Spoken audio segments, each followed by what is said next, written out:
How's it going, Lego Island creators? It's time to build the extraction part of our extraction game. So we've already migrated assets that we'd want. We've set up our extraction point with animation and lights and sound. Now it's time to actually use the pieces that make extraction possible. And this is the Lego Gold Studs Manager and the Lego Fort Player Manager. We're going to hook this up so that we can warp into our town, pick up items around the way, and then warp back home safely with our loot to spend on upgrades as extraction warrants. A couple things to take a look at. I have moved all the verse code from the Lego extraction folder in the Lego PvP extraction template, and also the Lego utilities folder to make sure we have access to the Fort Player Manager, because we'll need that. So with that being said, let's jump over to our lobby. We have our little house that we're going to be warping in and out of. And let's pop over to this empty zone where we'll start adding our devices. Let's jump into Lego Extraction and open the core folder, and we're going to add the Lego Fort Player Manager Extraction. And just for my own organization, we'll rotate this. Then we want to have the Lego Gold Studs Manager as well, right next to that. One thing that might trip you up, it tripped me up a few times when looking into this system, is you want to make sure that you have added the tag to the Fort Player Manager. So select it, add up here, search for tag, and we'll choose verse tag markup, and make sure when you drop this down that you add this Lego Utilities tag. Open it up, and you want to make sure the Fort Player Manager tag is selected so that the other systems can find it. Looking at our Lego Gold Studs Manager, you see there's a list of devices we need to work with. And the nice thing is we've actually named them according to what kind of device it is. So let's go ahead and add everything from the stat devices and the general devices and stop at the triggers. Instead of talking over adding all of these, I'll just let you watch me do it as fast as possible. So here we go.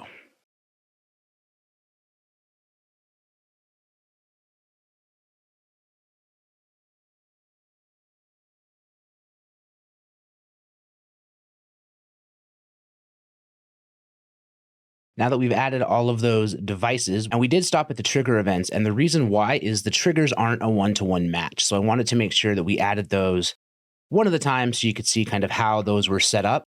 And then we will go ahead and configure those triggers and rename everything. So now let's jump in and set our triggers. So you can see we have 1, 2, 3, 4, 5, 6 triggers. We actually only need to add 5. So I'll go ahead and drag this in. Grab our first trigger here, and I'll configure it first. So let's just say that it's enabled on game start, and we don't need it to be triggered by anything. Perfect. And we'll just duplicate this to 5. Now with the triggers, what we're going to do is rename all of them so that they match these names exactly, except for deposit lobby studs. We're going to leave that one alone, but we will rename everything else to line up. So to do that, all I'm going to do is right click, copy display name, select the trigger, double click here, paste the display name in, and do that for every trigger, skipping, of course, the deposit lobby studs. So again, no reason to narrate this whole thing. We'll just speed this up and get it done. Okay, with the triggers renamed, I'm going to go ahead and do that same process, but rename all of the devices to match what they are named inside of the Gold Studs Manager. So again, straightforward, right click, copy display name, select the device, double click up here to get the name, tab away, and let's do it for every single device on the list.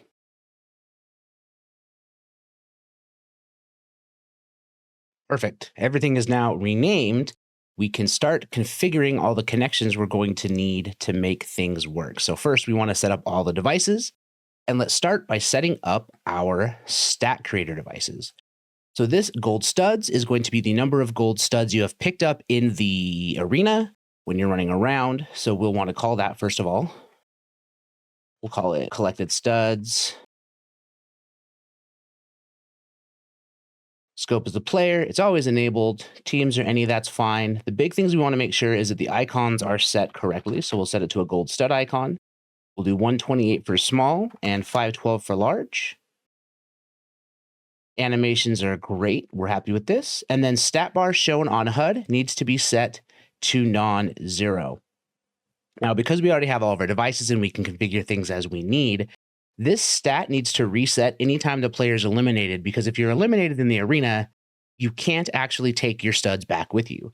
So we'll add to the reset stat function, and we'll search for our elimination manager and have that be set to on eliminated. So when they're eliminated, they'll lose everything. Awesome. This is all configured. Now we'll go to our second stat creator device. This is the banked studs. Now this one is actually hidden, so we don't need to have any kind of a name on this. I like to call this banked studs hidden, just so I know that we're not actually displaying this at all.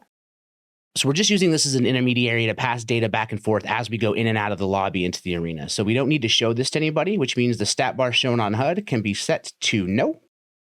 And we are all set here. Finally, we go to our final one. This is going to be our visuals only. And we want to make sure this says banked studs, so we know how many studs are banked. The scope stays the same, but we want to make sure that the icons are there. So we'll say gold stud, 128. Now you can use a different icon. I'm just using the gold stud icons for ease, but of course you can change these icons up and customize these widgets as you see fit. And our stat bar shown on HUD will go to non-zero. So if this is a non-zero amount, it will show the stat bar. Perfect. Those are all set up. Next, let's move on to setting up our conditional button. So we need the conditional button to check how many studs are in the player's inventory, and that's all we're using it for. So we don't need to allow interaction. And we set the item definition we're looking for to be a gold stud, because that's what we're collecting in the game. And we don't want to consume key items. If we do that, it'll remove when we check, so we don't want to mess with that. But all items are required at once is on. And that is the setup for this item. Now, one thing I do want to call out, make sure in your island settings that you don't have your resources set to infinite, because if you do have infinite gold or infinite world resources, this can cause a problem where the conditional button will just return the maximum value every time, so you'll never get an accurate assessment of how many studs are in the inventory. So just make sure that's set up correctly, okay? Now let's set up our item removers. This is the item remover remove all. This is actually used for when the player is eliminated from the arena. So this is going to be all objects. And item to remove is going to be percentage, 100%, and the removal method is going to be drop items. So everything in the player's inventory will drop. And this is going to be linked to our elimination manager. So we have this remove function. I'm going to go ahead and bind this to the elimination managers on elimination event. So if a player is eliminated, they will drop everything. Now let's set up our depositing gold stud remover. And this is slightly different. So only the objects and device are affected. The amount to remove will be a percentage. It's 100%. We only want to remove the items. We don't want to drop them. And we want to add a definition for our gold stud here. So only the gold studs will be removed when we deposit. Let's set up the HUD message device really fast. We leave this blank so that that message gets injected. I'm going to leave the sound on. The placement, I'm going to change to custom, and we'll put the anchor in the center so that it pops up right in the middle of our screen. You can go in and customize anything else you want, but for the basic use of this device, that's all we need to set up. Now, if you're using something other than studs, you'll want to take a look at the Lego Gold Studs Verse device. And if you check here, inside of the update banked studs function, you can see that we have a HUD message.show, and it's giving it the message. And it's telling it right now that a certain amount of studs has been added to the vault. So if you're using something other than studs, you'll want to change this so that the message looks more correct for your players. And this is sitting right around line 216. Mine's a little bit off because I did add some testing statements in here, but early 200s, you should see HUD message deposit gold studs.show in agent with the actual stuff happening here. Just change that message and you'll be all set.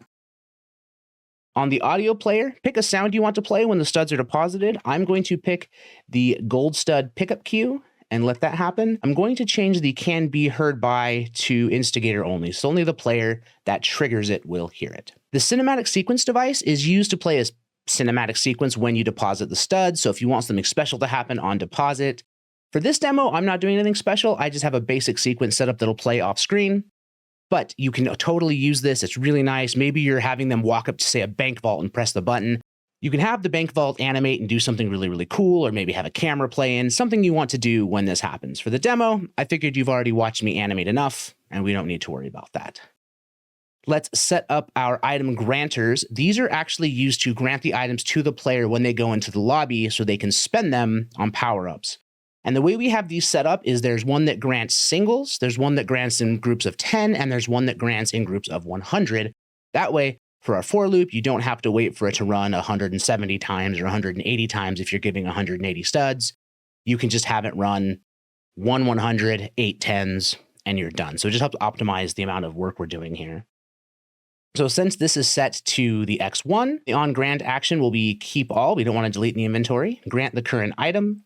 We will add our gold stud here, and we will make sure it's enabled. Receiving players is the triggering player. You can always grant. Don't need to worry about granting on a cycle. We want to make sure that under item to grant, default item count is turned on. And for this one, it's set to 1.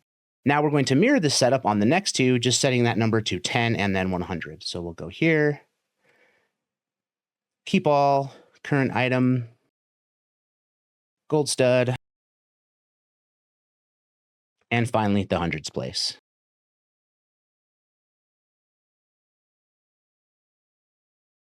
Perfect. We've hooked everything up, I believe, to the elimination manager. We've set up all of our devices. There's just a couple more things we need to set up. So something not listed in the device list here that's really important to this whole process is a player marker.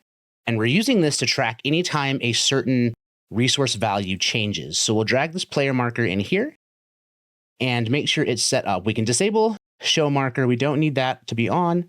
Also, I want to rename this to player marker gold studs, so we know how many gold studs we have and what the purpose of this is.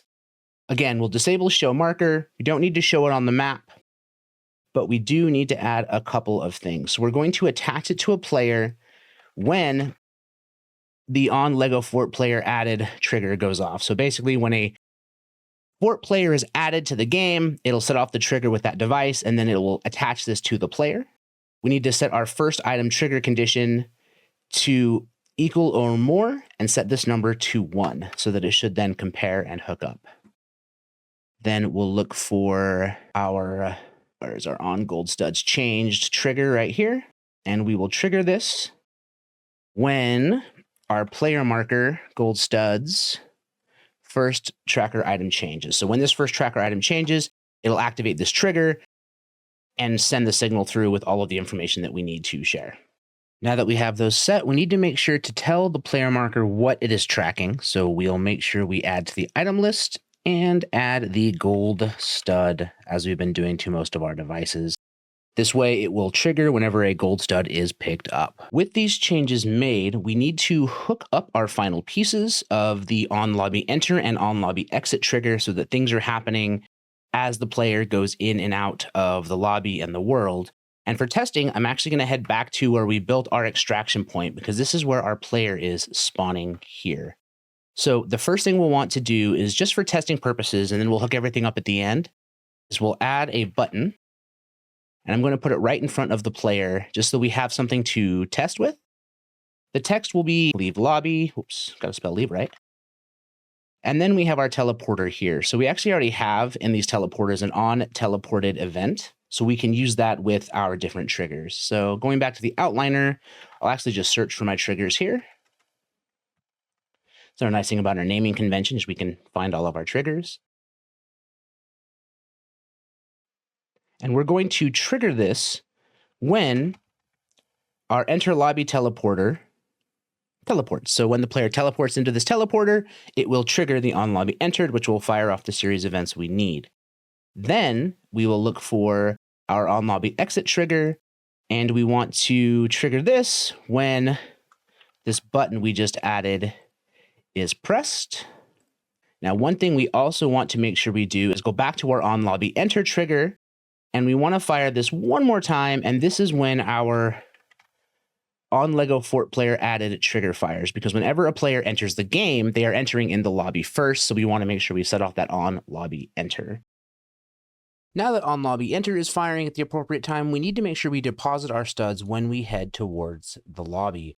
And to do this, we're going to use the volume that is teleporting us to the lobby. We'll click here and just make sure that the trigger for deposit gold studs is actually set to trigger.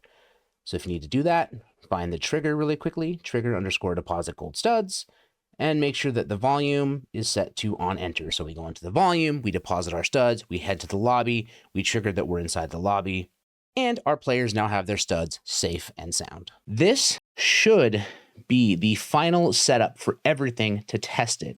All we have left to do is to populate our device. So we'll go here, search for our gold stud manager device,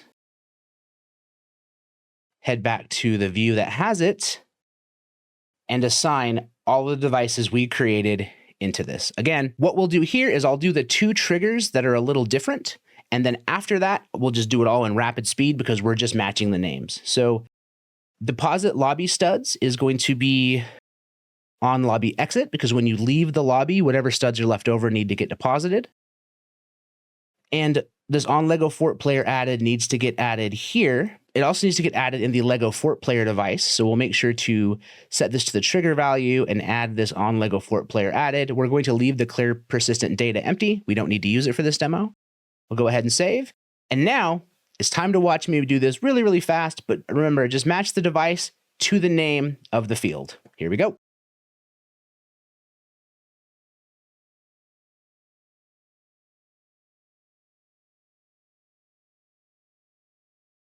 That should have our device set up and ready to go. Let's push changes and see where we're at. All right, we have spawned into the world. We have our weapon. Let's go ahead and leave the lobby. So far, so good. Let's grab some studs. The UI is working. Now let's extract out. Wait for the message to pop. And our bank studs are updated. Let's see if it works in a loop. We'll head back out. So far, so good. One more time to leave. Yes. And it looks like all we have left to do now is to hook this into our main game system and test. Now that our tests work, we just want to wire everything up to our systems. Instead of having you watch me do that, I'll just show you quickly how my system's working. Hopefully that gives you inspirations on ways you can tie it into your game, because every game's going to be different. So I have these 2 beautiful volumes at the front and back of the house, and when you walk into them, they teleport you into the arena. Inside the house here, sitting in the bedroom, we have a player spawner and a teleporter, so when we return, we go into the teleporter, and the player will always spawn here. Now, the entry teleporter is set up just as before. When we enter the volume, we teleport to it, and when it's teleported, on lobby enter fires from the on lobby enter trigger. If we look at this trigger here, you'll see that on lobby enter happens at the same time. Looking at on lobby exit, however, it's a little bit different. So we have this teleporter here, and when it teleports, on lobby exit is called. Now, if we jump to here, you'll see that it's just this teleporter right here that we warp into. And I've left the volume on the extraction point hooked up. So now we have our complete game loop, and it's tied into the game. We can run into the world, pick up some studs, and extract. Let's see how that looks. All right, we've loaded into the bedroom, and we can head through the door here. Awesome looking so far. We'll head out and go into the volume.